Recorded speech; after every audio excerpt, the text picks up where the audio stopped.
Class 7th आपके 2 chapter complete हो गए हैं, क्वेश्चन आंसर भी कंप्लीट हो गए हैं, बुक एक्सरसाइज भी कंप्लीट करा दी है। अब ये चैप्टर है 3rd, आदर्श माता जीजाबाई। ये कहानी है तो इसको ध्यान से सुनना व रीडिंग करना। संतान के चरित्र निर्माण में उसकी माता की प्रमुख भूमिका होती है, यानी जो उसका बिहेवियर होता है, उठना बैठना, दूसरों से बात करना, उसका व्यवहार होता है, उसकी माता की भूमिका होती है बच्चे के उसमें। अपने बालक को वह जिस सांचे में ढालना चाहती है उसी में वह ढल जाता है। एक माँ ही ऐसी होती है जो अपने बच्चे को जैसा बनाना चाहती है वो वैसा ही बनता है। अगर उसको अच्छी बातें सिखाएगी तो अच्छा बनेगा, बुरी बातें सिखाएगी तो बुरा बनेगा, लड़ाकू वाली बातें सुनाएगी, स्टोरियाँ सुनाएगी तो वो वैसा ही बनेगा।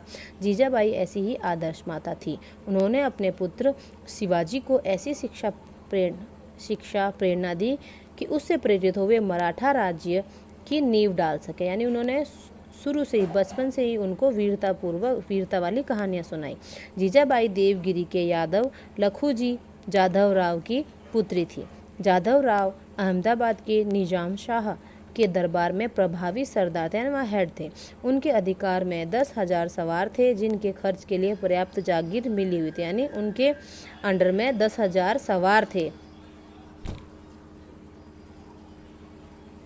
जिनके खर्च के लिए प्राप्त जागीर मिली थी। जागीर जमीन जायदाद खूब थी उनके पास में। जाधव राव की सेना में मालोजी भोंसले नामक एक साधारण सैनिक था। एक बार होली के अवसर पर जाधव राज के यहाँ उनके बहुत से सैनिक एकत्रित थे। मालोजी के साथ उनका 5 वर्ष का पुत्र शाहजी भी था। उनका बेटा 5 साल का था, ठीक है, जो बड़ा सुंदर था। जाधव राव ने इस बालक को बड़े प्रेम से अपनी गोद में बैठा लिया। उसी समय उनकी 3 वर्ष की पुत्री जीजाबाई भी वहां आ गई। उन्होंने उसे गोद में बैठा लिया। दोनों बालक वहां रखा हुआ अबीर गुलाल उठाकर एक दूसरे पर छिड़कने पर लगे। यानी गुलाल होता ना वो।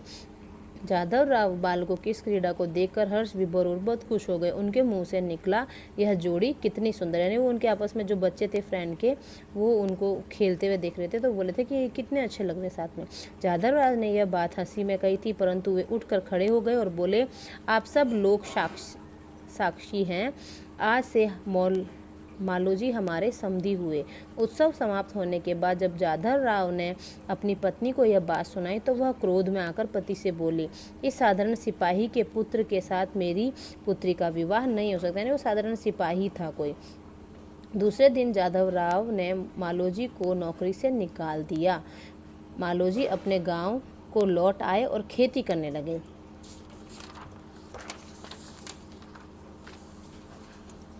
कालांतर में मालोजी धनी और संपन्न हो गए। कुछ टाइम बाद में इस संबंध में एक कथा प्रसिद्ध है। एक दिन मालोजी ने एक विशाल सर्प को बिल से बाहर आते हुए और थोड़ी देर बाद फिर उसी में घुसते हुए देखा। उन्होंने सुन रखा था कि सर्प जमीन में गड़े हुए धन की रक्षा करता है, मतलब वो अमीर कैसे हुए। अतः उन्होंने उस बिल को खोदना शुरू कर दिया। उसमें वह स्वर्ण मुद्राओं से भरी लोहे की 7 कड़ाहियाँ मिली। इस धन से उन्होंने बहुत से तालाब कुएं बनवाए और बहुत से मंदिरों का जीर्णोद्धार भी करवाया, यानी उनका कंस्ट्रक्शन करवाया, मतलब वापस सुधार करवाया। थोड़े ही दिनों में मालोजी की ख्याति इतनी फैली कि निजाम शाह ने उन्हें अपना सेनापति बनाया। उन्हें शिवनेर, चाकड़, सूपा आदि की जागीर दे, इतने इम्प्रेस हो गए। अब निजाम शाह के कहने पर जाधव राव ने अपनी पुत्री जीजाबाई का विवाह मालोजी के पुत्र शाहजी भोसले के साथ कर दिया। इस विवाह में स्वयं निजाम शाह भी उपस्थित थे। इस समय मराठों की स्थिति बड़ी शोचनीय थी, यानी उनकी स्थिति बहुत ही खराब थी। वे भाड़े के सिपाही थे। उन्हें कभी दिल्ली के मुगल सम्राट की ओर से और कभी दक्षिण के मुसलमान बादशाहों की ओर से लड़ना पड़ता था। किराए रेंट पर लेते थे सैनिक भी। निजाम शाह सुल्तान द्वारा धोखे से जीजाबाई के पिता और भाई का वध भी किया गया था। इससे जीजाबाई दुखी थी। वे इन दिनों शिवनेर के दुर्ग में रहती थी।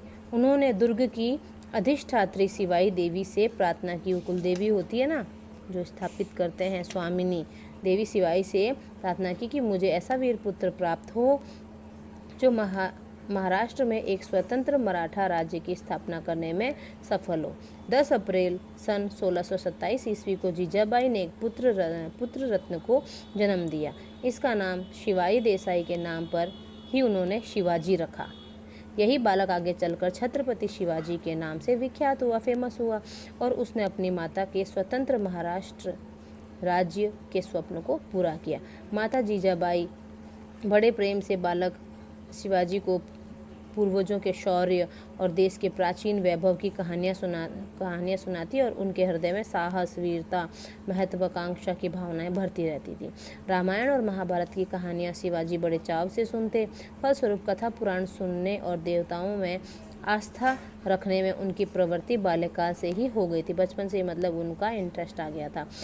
इस प्रकार माता जीजाबाई की शिक्षा पाकर शिवाजी का धर्मनिष्ठ, मातृभक्ति एवं महत्वाकांक्षी वीर युवक के रूप में विकास हुआ। यानी उनकी माँ उनको अच्छी अच्छी बातें, वीरतापूर्वक बातें सिखाती थी ताकि वो एक स्वतंत्र महाराष्ट्र राज्य को स्थापित कर सके। यानी उनका सपना था ये। तो ये फर्स्ट पार्ट है। सेकंड पार्ट में नेक्स्ट टाइम मैं बताऊंगी। और जितना ये रीड किया है वहाँ तक रीड करना आपको घर पे। ओके।